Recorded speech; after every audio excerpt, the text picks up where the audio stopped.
몇 주 동안 요한계시록 2장과 3장에 나오는 소아시아 7교회에 대한 말씀을 함께 살펴보려고 합니다. 요한계시록이 쓰여질 당시에 주 95년에서 한 100년 어간에 근동과 또 소아시아 로마에 대략 100여 개의 교회가 있었다라고 그렇게 학자들은 추정을 합니다. 분명 사도들 또 많은 교회 지도자들이 그런 지역 교회들을 섬기고 세워갔을 것입니다. 그 많은 교회들 중에서 특별히 소아시아 지역에 있었던 이 7개 교회가 바로 계시록에 지금 기록이 되어 있습니다. 이 7개 교회는 단순히 지역교회의 개념을 넘어서 각 교회마다 하나님께서 이 시대에 이 땅에 있는 교회들에게 하시는 말씀이 있습니다. 먼저 우리가 이 말씀을 보면 7교회 7이라는 숫자가 나오게 되죠. 그럼 이스라엘 사람들은 이 7이라는 숫자를 참 좋아합니다. 그리고 우리나라 사람 어떤 숫자 좋아하죠? 3자 좋아하잖아요. 복삼자. 또 반면에 어떤 숫자 싫어해요? 죽을 4자 싫어하잖아요. 그래서 병원에 가도 1층, 2층, 3층, 그 다음에 F층, 그 다음에 5층 이렇게 갑니다. 이상하게 사람들이 4자를 별로 안 좋아해서 이제 그렇게 하는 거죠. 근데 이스라엘 사람들도 유독 7자를 좋아합니다. 그리고 또 싫어하는 숫자가 있는데 6자를 싫어해요. 왜냐? 6자는 7에서 하나 모자라는 숫자잖아요. 그래서 심지어는 6자를 사단의 숫자다 이렇게까지 이야기를 합니다. 여러분 7자를 얼마나 좋아하는지요? 성경을 보면 창세기에서부터 요한계시록까지 이 7이라는 숫자가 계속 나옵니다. 하나님께서 세상을 창조할 때 며칠 동안 만드셨습니까? 7일 동안 만드셨어요. 그리고 이 성경의 마지막 책인 요한계시록에 지금 이 7교회가 나오죠. 우리가 아는 것처럼 또 요한계시록에는 여러 가지 이 세상 마지막 때 일어날 일들을 소개하는데 거기 보면 7재앙이 나옵니다. 7 나팔, 7 대저, 또 여러 가지 그런 7과 관련된 많은 내용들이 나오죠. 그래서 이러한 문화적인 배경 또 영적인 이해 가운데 소아시아의 7교회가 지금 요한계시록에 기록이 된 것입니다. 예전에 이 7교회를 외울 때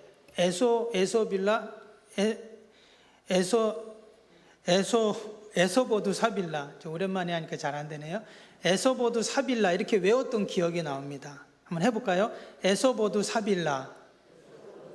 한번 해보세요. 에서보드 사빌라. 첫 번째 그 약자만 따가지고 이제 외운 겁니다. 에서보드 사빌라. 그래서 7교회 이렇게 외웠던 기억이 나는데 오늘 첫 번째 에베소 교회에 대해서 함께 살펴보겠습니다. 말씀드린 것처럼 이 소아시아의 7교회는 그냥 개교회라는 의미보다는 하나님께서 이 7교회 하신 말씀을 통해서 우리 신앙을 돌아보고 또 우리 교회를 향하신 하나님의 그 계획과 소원을 다시 한번 살펴보는 이렇게 한 시간이 될 수 있기를 바랍니다. 제가 그 지도를 한번 잠깐 보여드리려고 하는데요. 어떤 지도냐면 한번 지도 한번 보여주실래요? 좀 작긴 한데 저 가운데 있는 바다가 지중해입니다. 그리고 여러분들 보시기에 오른쪽인데요. 왼쪽이네요. 끝에 보면 이스라엘이 있습니다. 그리고 반대쪽에는 이제 유럽이 있죠. 그리고 위쪽에 보면 지금 빨간 점들이 있는데 그게 바로 7개의 교회를 지금 기록하고 있는 것입니다. 에베소, 서바나, 버가모, 두아디라, 사데, 빌라델피아, 라우디에 이렇게 삥 둘러서 7개 교회가 순서대로 저렇게 쭉 이제 있습니다. 저 지역을 당시에 소아시아다 이렇게 이제 이야기를 했죠. 그래서 바울이 전도 여행을 갈 때 1차 전도 여행이 바로 그 소아시아 지역으로 이제 가는 것입니다. 그리고 2차 전도 여행부터는 어디로 가요? 이제 저 로마 바다 건너서 마게도냐 지역이라고 하는 첫 번째 성 빌립보로 이제 시작을 해서 이제 유럽으로 나중에는 또 가고 또 소아시아도 돌아오면서 또 들리고 이러한 내용들이 이제 사도행전에 나오게 되죠. 먼저 이 에베소라는 지역은요, 어떤 지역이냐면 지금 지도에도 보는 것처럼 바로 앞에 뭐가 있냐면 지중해 바다가 있습니다. 그래서 이 에베소라는 지역은 당시에 동서양의 통로와 같은, 그래서 아시아에서 유럽으로 가는 아주 중요한 요충지였습니다. 아주 무역이 활발했고요. 또 어떤 지역보다 종교적으로 아주 중심지였습니다. 당시에 22만 명 정도 사는 어마어마하게 큰 그런 도시였습니다. 특별히 이 도시에는 중앙에 큰 신전이 있었는데 아데미 신전이 있었습니다.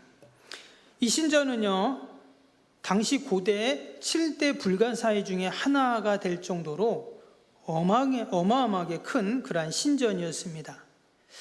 이 신전은요, 지하 6m에 매몰이 되었어요. 그래서 그동안은 알지 못했는데 이제 그것이 발굴이 되면서 이 아테네에 보면 파르테논 신전이라고, 이렇게 보면 이렇게 뭐 영상이나 그림 같은 데 보면 아테네 신전이 있잖아요.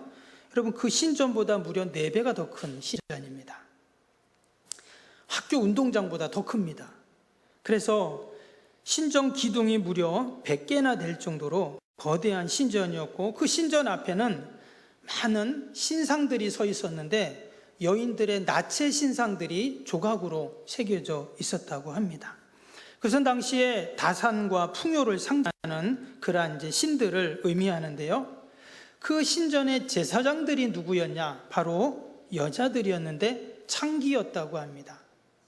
당시에 무려 한 2,000명 되는 그런 창기들이 있을 정도로 이 아데미 신은 아주 음란하고 또 부패한 그러한 신으로 알려지고 있습니다.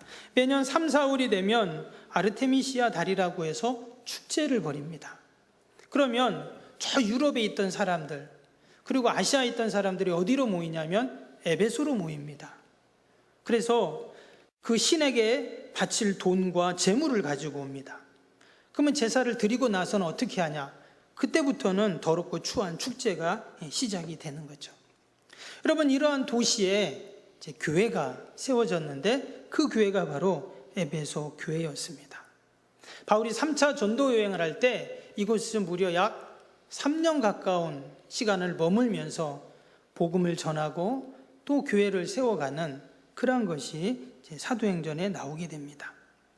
근데 오늘 우리가 함께 읽었더니 요한계시록에 나오는 에베소 교회는요, 바울에 의해서 세워진 그 에베소 교회가 40년이라는 시간이 지나게 됩니다. 그리고 나서 지금 이제 당시에 도미티안 황제에 의해서 기독교가 박해를 받잖아요. 그래서 이 사도 요한, 예수님의 제자였던 사도 요한이 반모섬으로 유배를 가게 됩니다. 그때 하나님께서 그에게 계시를 주세요. 그래서 이제 기록한 것이 바로 이 요한계시록이죠. 그래서 하나님께서 사도 바울을 통해서 에베소 교회를 시작하게 하시고, 또 바울이 로마 감옥에 있을 때 에베소서를 기록하게 하시고, 그리고 또 다시 40년이 지난 이후에 이번에는 예수님의 제자인 사도 요한을 통해서 이 에베소 교회에 주시는 말씀이 바로 오늘 함께 읽은 요한계시록 2장 1절에서 7절까지의 내용입니다. 여러분, 교회가 세워지고 이제 40년이 지난 거예요. 과연 이 에베소 교회 모습이 어떻게 변했을까요? 우리 교회가, 이 석병교회가 이 지역에 세워진 지 60년이 되었습니다.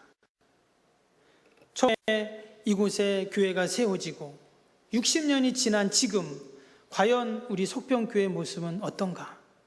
우리가 이 에베소 교회의 모습을 보면서 우리의 교회 모습을 돌아보고 또 우리의 신앙을 돌아보는 이런 귀한 시간이 될 수 있기를 바랍니다. 먼저 오늘 1절을 보니까 이렇게 시작이 됩니다. 1절을 보시면 에베소 교회 사자들에게 편지하라. 오른손에 있는 7뼈를 붙잡고 7 금촛대 사이를 거니시는 이가 이르시되. 소아시아 7교회에 대한 말씀을 시작하시면서 가장 먼저 이 말씀으로 이렇게 시작을 하셨어요. 오른손에 7뼈를 붙잡고 또 7 금촛대를 사이를 거니시는 이가 이르시되.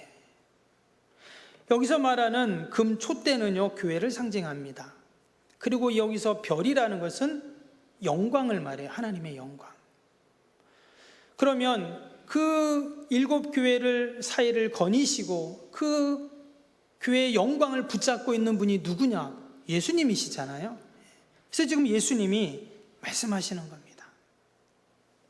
특별히 여기에 보니까 예수님이 어떻게 하시냐면 7뼈를 붙잡고 일곱 금촛대 사이를 거니신다, 이런 말씀이 나왔어요. 그래서 거닐다는 의미가 뭐냐면 보호하고 지켜주신다, 이런 의미입니다. 여러분, 주님의 교회는 누가 지킵니까? 우리 주님이 지켜주시는 줄로 믿습니다. 교회는 그의 몸이라고 했어요. 여러분, 교회는 하나님의 집이잖아요. 여러분, 내 집은 누가 지킵니까? 내가 지켜야죠. 내 집을 절대 옆집 사람이 지켜주지 않습니다. 그러면 주님의 교회, 주님의 집은 누가 지켜요? 주님이 지키시죠. 그래서 여기서 지금 거니신다는 말은 지키고 보호해준다, 이런 의미예요.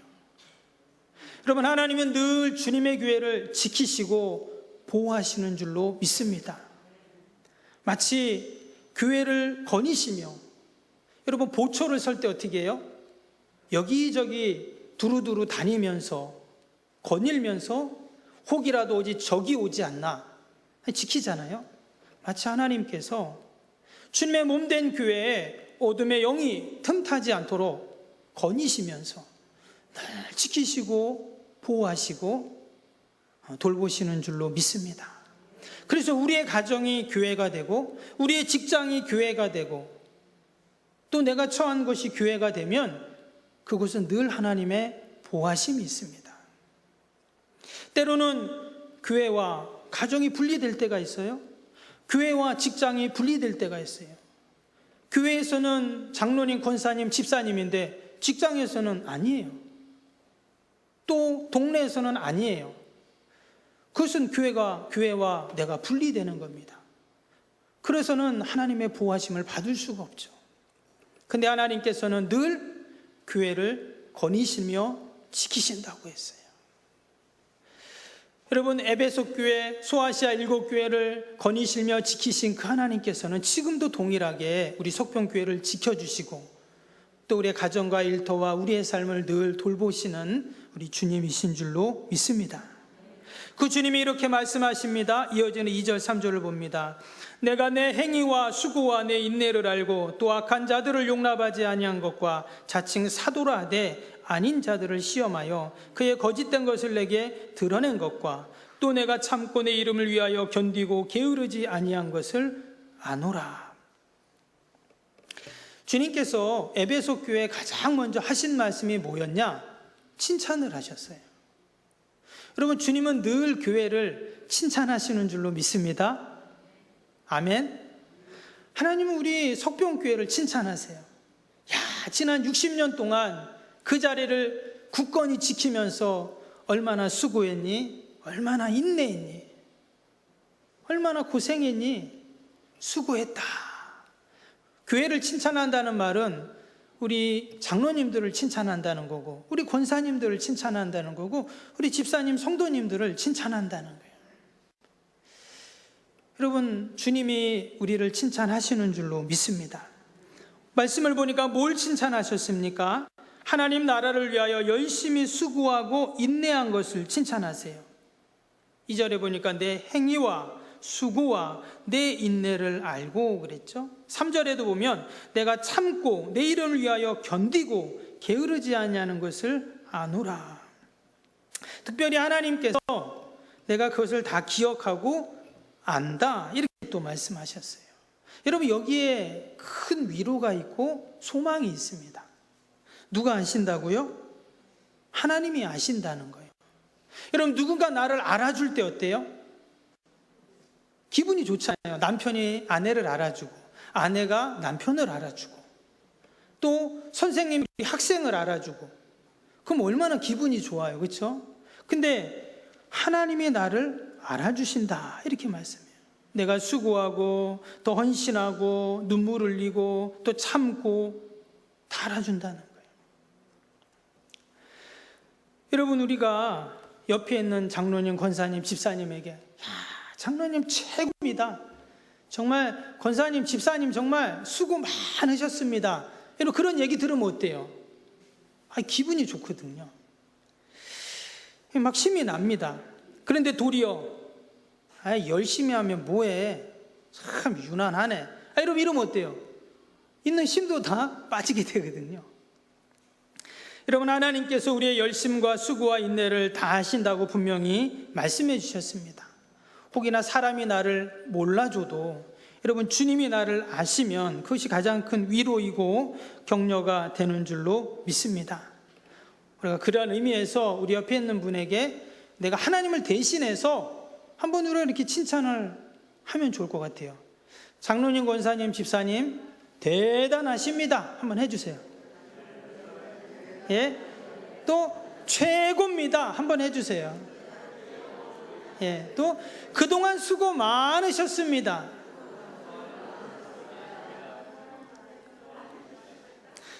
그리고 혹시 빈말이어도 혹시라도 빈말이어도 어때요? 예, 기분 좋잖아요. 그렇죠? 예, 좋습니다. 근데 온 우주를 만드시고 창조하시고 섭리하시는 그 하나님이 우리를 아시고 그렇게 칭찬해 주시는데 여러분 우리가 기죽을 필요가 없고 날마다 그 은혜와 힘으로 살아야 할 줄로 믿습니다. 또 이어지는 말씀해 보니까 이단과 거짓 교사들을 배척하고 진리를 수호한 것에 대해서 칭찬하셨어요. 그래서 악한 자들을 용납하지 아니한 것과 자칭 사도라 하되 아닌 자들을 시험하여 거짓된 것을 내가 드러낸 것과 이랬어요. 이게 무슨 말이냐면 당시에는 교회를 아주 힘들게 하는 로마 정부나 또 당시에 그 유대인들이나 이런 자들도 있었지만 특별히 영지주의자들이라고 있었습니다. 이 사람들은 어떤 사람들이냐면 이제 이단들인데요. 예수님이 육신을 입고 이 땅에 오신 것을 부인합니다. 어떻게 하나님이 인간의 몸으로 오실 수 있냐? 말도 안 돼. 그러면서 우리가 구원을 받는 방법은 뭐냐? 영지, 말 그대로 영적인 지식, 지혜를 알아야 구원받는다. 이런 말을 한 거예요. 근데 당시 그 이방인들이요, 그 사람들은 헬라 문화와 철학에 아주 익숙해져 있었기 때문에 그런 얘기를 들으면 어때요? 혹하는 거예요. 맞는 말다. 이렇게 생각하는 거예요. 또 한 가지는 뭐냐면 율법주의자들입니다. 이 사람들은 원래는 유대교인들이었어요. 근데 복음을 듣고 예수님을 믿습니다. 그러면 이제 예수님 믿으면 은혜로 살면 되는데 여전히 율법도 행해야 되는 거예요. 그래서 예수님 믿었는데 할례 안 받으면 구원받은 게 아니야. 이러면서 율법도 지켜야 되고 은혜도 또 붙잡고 이러니까 당시 교인들이 헷갈린 거예요. 그럼 우리는 유대교인이 아닌데 율법을 왜 지켜야 되지? 근데 저들은 또 지켜야 한다고 말하고 어떻게 해야? 이렇게 해서 교회는 많은 어려움을 당하고 있었다는 것입니다. 그럴 때 이 에베소 교회가 어떻게 했다는 거예요? 그렇던 왜곡된 진리, 거짓 진리에 현혹되지 않고 단호하게 그들을 물리쳤다는 거예요.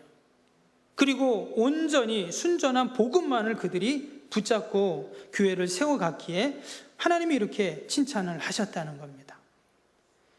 그 기간이 무려 40년입니다. 결코 쉽지 않아요.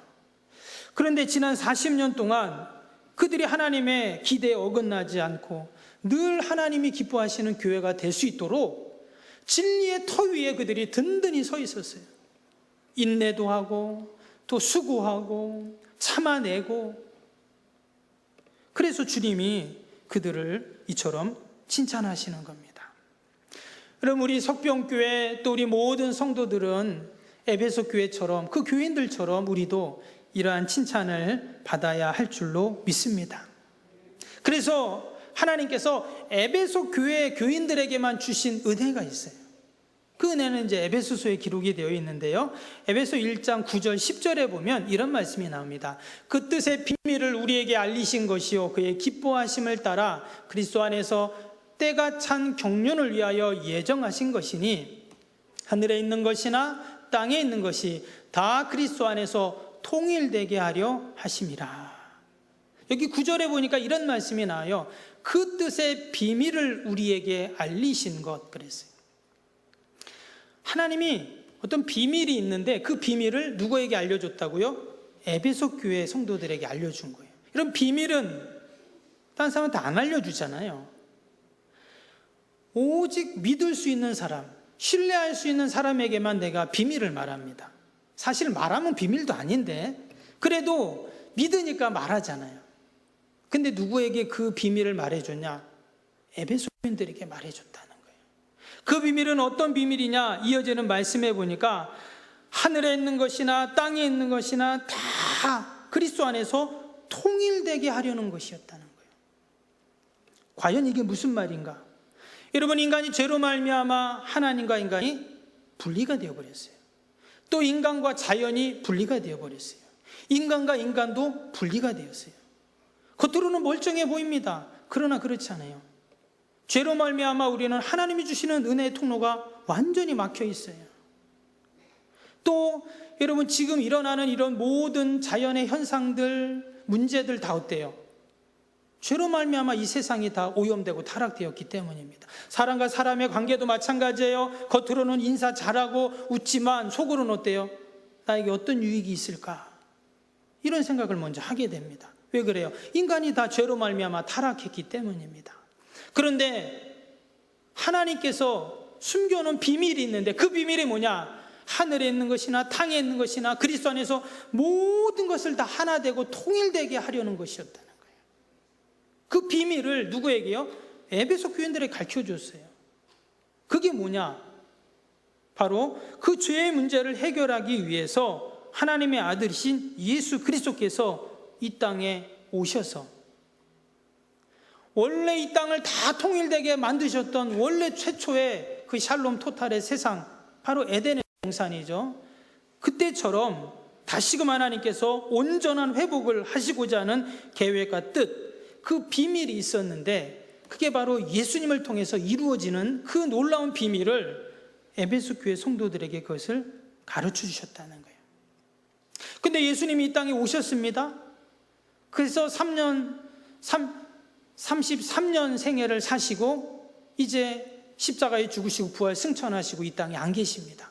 그러면 하나님께서 말씀하신 하늘과 땅을 다 통일하시고자 했던 그 놀라운 비밀, 그 하나님의 섭리, 계획, 뜻, 이제 어떻게 이루어질까요? 주님이 이 땅에 계시다가 하늘로 올라가시면서 이 땅에 남겨놓으신 게 있어요. 그게 뭐냐? 바로 교회라는 것입니다. 주님이 이 땅에 안 계시고 그 공백의 상황, 거기에 주님의 교회를 남기셨다는 거예요. 그래서 이제는 교회를 통해서 하늘에 있는 것이나 땅에 있는 것을 다 통일되게 하려고 하신 그 하나님의 놀라운 계획과 비밀을 이제 하나님이 이루신다는 거예요. 할렐루야. 그래서 여러분, 교회가 신비인 것입니다. 그래서 교회는 세상의 모임과 다른 거예요. 여러분, 세상의 모임도 아름답고 선하고 좋은 일을 많이 하는 그런 모임과 단체가 얼마나 많습니까? 근데 하나님이 그런 모임과 단체를 칭찬하는 거 보셨어요? 없습니다. 당연히 선한 일을 하고 좋은 일을 많이 해요. 그러나 하나님은 오직 교회를 칭찬하십니다. 왜? 교회가 해야 할 사명, 일이 있기 때문에 그런 것이죠. 때로는 우리가 교회를 바라볼 때 교회가 참 허술해 보일 때도 있어요. 약해 보일 때도 있습니다.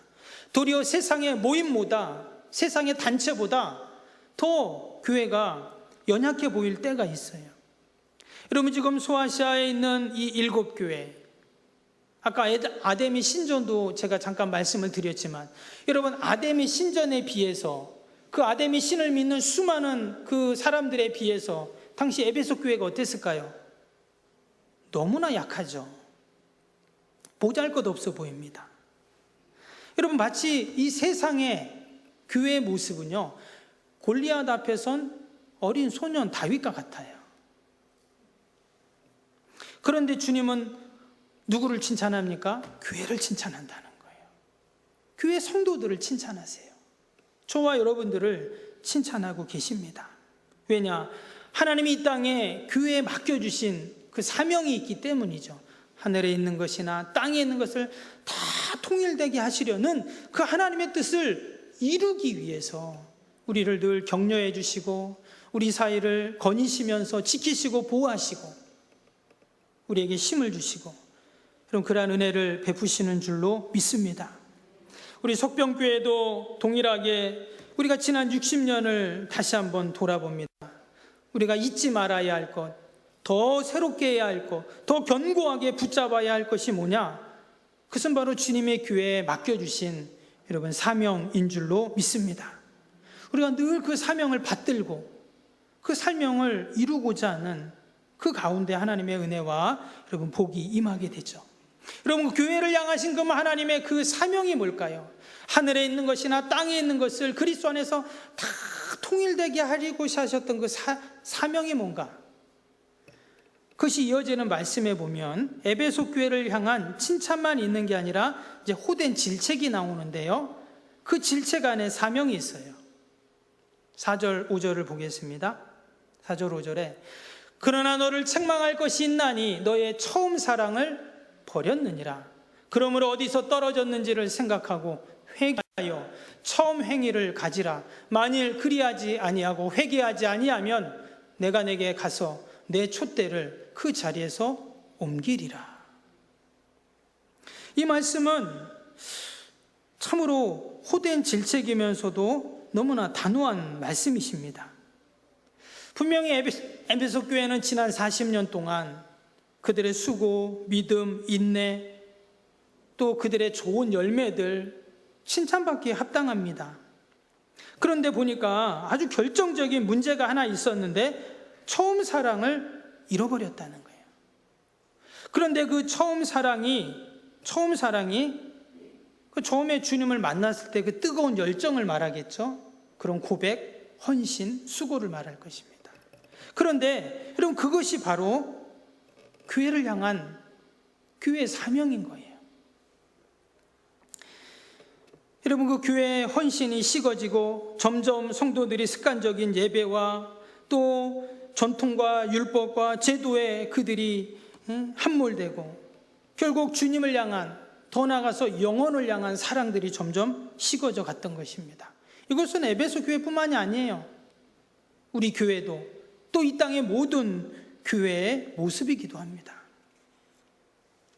성령의 능력이 나타나야 하는데 세상의 논리와 방법과 인간적인 힘이 나타나고 그 세상의 힘이 교회를 이끌어가는 그런 모습으로 점점점 그렇게 변해가고 있었다는 거예요. 그래서 하나님께서는 지금 요한 사도를 통해서 지금 말씀하고 계신 겁니다. 믿음도 좋고 교리를 수호하는 것도 좋고 수고도 땀도 다 좋지만 정말 중요한 게 뭐냐? 바로 사랑이라는 거예요. 사랑이라는 이 사명을 우리가 잊어버려서는 안 된다. 그래서 처음 사랑을 다시 회복해라는 말은 사랑의 사명을 회복해라 이런 말씀이에요. 여기 보니까 촛대를 옮기시겠다 이런 말씀이 나왔어요. 이 말은 다른 말로 하면 사명을 거두어 가겠다 이런 말씀이기도 하죠. 더 나아가서는 그동안 베풀어 주시는 은혜를 거두어 가겠다, 영광을 거두어 가겠다 이런 말씀입니다. 여러분 하나님께서 우리의 촛대를 옮기시기 전에 우리가 다시금 우리의 사랑의 사명을 회복해야 할 줄로 믿습니다. 그러면 이 에베소 교회는 그 처음 사랑을 회복했을까요? 못했을까요? 성경에는 나오지 않지만 그 사랑을 회복하지 못했습니다. 회개도 하지 않았습니다. 그 사랑이 어디서 떨어졌는지도 그들은 알지 못했어요. 그래서 이 에베소 교회는 얼마 지나지 않아 그 교회의 영광이 다 가려지게 됩니다. 역사 속에 서서히 사라지게 되죠. 그래서 AD 100년 어간에 소아시아 7교회 중에서 가장 먼저 문을 닫은 교회가 에베소 교회입니다. 그리고 우리가 아는 것처럼 지금 에베소 교회 소아시아 지역은 터키죠. 터키는 이슬람 나라입니다. 다른 이슬람 국가보다는 개방적이지만 여러분 95%가 이슬람이에요. 그래서 이 에베소 교회가 세워졌던 그곳도 지금은 그냥 빈 터일 뿐입니다. 우리 같은 기독교인들이 가서 관광지로나 가서 옛날의 푸념을 이야기할 정도의 땅으로 바뀌어 버린 것이죠. 여러분 우리가 이 소아시아 7교회 중 에베소 교회를 보면서 우리가 어떠한 교훈을 얻어야 되는가? 여러분, 우리의 사명을 우리가 다시금 회복하고 여러분 돌아봐야 할 줄로 믿습니다. 초대교회, 어떤 교회보다도 영광스러웠던 그 에베소 교회가 60년이 지나면서 서서히 그 첫사랑이 식어가면서 그들의 수고도 열심도 인내도 결국 두 세대가 지나가기 전에 그처럼 사라지고 말았던 것입니다. 이건 이 땅의 모든 교회를 향하신 하나님의 말씀이에요. 모든 교회 성도들을 향하신 우리 주님의 말씀인 것입니다. 내가 주님을 처음 만나고 그 죄사함에 대한 은혜에 대해서 사죄 은총에 감격하고 우리가 눈물 콧물 흘렸던 적이 얼마 안 됐는데, 내가 그동안 신앙생활 좀 했다고 나도 모르게 우리의 신앙이 형식화되고 제도화되고, 뭐 오늘 못하면 다음에 하지, 뭐 나 말고 또 누구가 하겠지. 헌금을 할 때도 처음에는 그렇게 감격하고 다 하나님께 드리고 싶었는데 어느 순간부터 내 주머니에서 돈이 나오는 것이 아까워지고 계산이 되고, 그 감격과 기쁨도 서서히 식어지는, 희미해져가는, 메말라져가는 그런 신앙이 아닌가. 우리는 이 에베소 교회의 모습을 보면서 우리는 돌아봐야 할 것입니다. 그래서 하나님과의 그 첫사랑, 그 사랑의 관계를 우리가 회복해 나아갈 때 하늘에 있는 것이나 땅에 있는 것이나 그리스도 안에서 다 통일되게 하시는 그 하나님의 놀라운 구원의 비밀들을 우리가 이 땅에서 실현해 나가는 우리 석병교회가 되고 저와 여러분이 될 줄로 믿습니다. 오늘 마지막 7절을 보겠습니다. 주님의 에베소 교회에 너무나 귀한 약속을 해주셨습니다. 그 약속은 뭐였냐면, 귀 있는 자는 성령이 교회들에게 하시는 말씀을 들을지어다. 이기는 그에게는 내가 하나님의 낙원에 있는 생명나무의 열매를 주어 먹게 하리라. 여기에 보니까 이기는 그에게는 그랬어요. 여러분, 뭘 이깁니까? 교만을 이기고 나의 아집을 이기고 세상의 어둠의 그 거짓 진리를 이기는 자들을 말해요. 즉 다시금 그 사랑의 사명을 회복하는 자를 말합니다. 그런 자에게 하나님이 뭐라 그랬어요? 내가 하나님의 낙원에 있는 생명나무의 열매를 주어 먹게 하리라. 아멘. 여러분, 이 생명나무가 뭡니까? 에덴 동산에 보면 선악을 알게 하는 나무가 있었고, 동산 중앙에 또 하나가 뭐가 있었어요? 생명나무가 있었잖아요.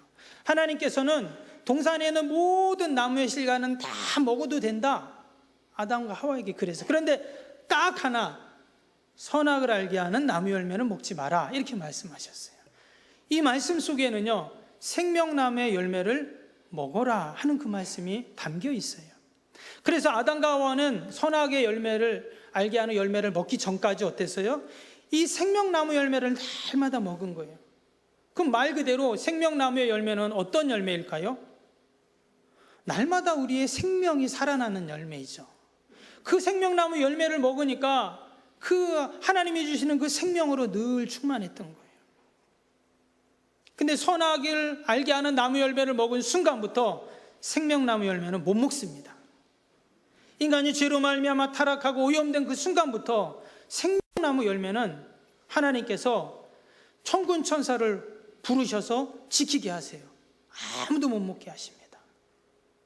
그러면 그 생명나무 열매를 지금 주어 먹게 하겠다 이렇게 말씀하셨는데 무슨 말씀인가? 바로 우리의 생명나무 되시는 그 예수님께서 이 땅에 오셔서 친히 생명나무의 열매가 되셔서 우리가 그 주님을 먹고 마시는 겁니다.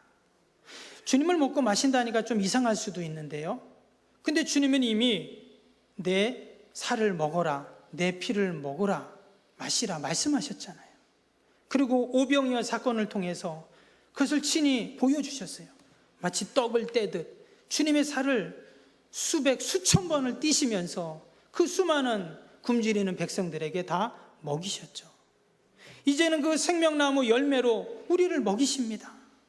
때문에 우리는 날마다 생명나무 대신 그 주님의 열매를 날마다 먹어야 돼요.